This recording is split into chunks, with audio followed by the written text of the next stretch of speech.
ஒத்தி வச்ச மல்லிகை மொட்டு பூத்திருக்கு வெக்கத்தை விட்டு பேசி பேசி ராசியானதே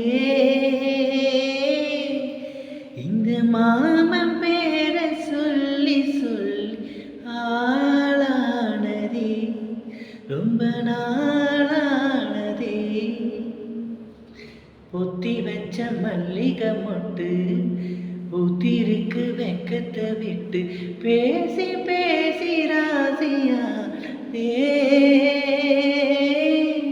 இந்த மாமன்